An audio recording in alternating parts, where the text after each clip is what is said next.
বিএনপির যারা কর্মী স্থানীয় আছে তাদেরকে দিয়ে বিভিন্ন সময় বিভিন্ন বয়ান তৈরি করার একটা অপচেষ্টা করা হয়। সেই বয়ান যদি জনগণ প্রতিরোধ জানায় তখন আমরা দেখতে পাই বিএনপির কিছু মন্ত্রী এসে ফাটাকেষ্টর মতো ডিসিশন দেয়। এই ধরনের হঠকারিতা বন্ধ করতে হবে। আজকে যেই হাইকোর্ট রুলটা জারি করেছে, এই রুল জারি করার পিছনে যারা রিটকারী ছিল তারা বিএনপির রাজনীতির সাথে সরাসরিভাবে সম্পৃক্ত।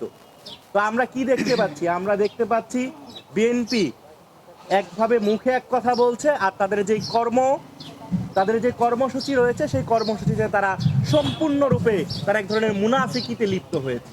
আমরা দেখতে পাচ্ছি সালাউদ্দিন সাহেব একদিকে বলছে যে জুলাই সনদ বাস্তবায়ন আদেশ অনুসারে বিরোধী দল থেকে ডেপুটি স্পিকার নিয়োগ করা হবে, এটাকে তারা বিরোধী দলের কাছে আনঅফিসিয়ালি জানিয়েছে। আবার আমরা দেখতে পাই যে হাইকোর্টে তাদের কর্মীদেরকে দিয়ে রিট করিয়ে এক ধরনের চ্যালেঞ্জের মুখে ফেলা হচ্ছে। তো এই ধরনের যেই হঠকারীমূলক আচরণ এবং রাজনৈতিকভাবে অদূরদর্শিতা অপরিপক্কতা বিএনপি করছে, এর জবাব বাংলাদেশের জনগণ দিবে।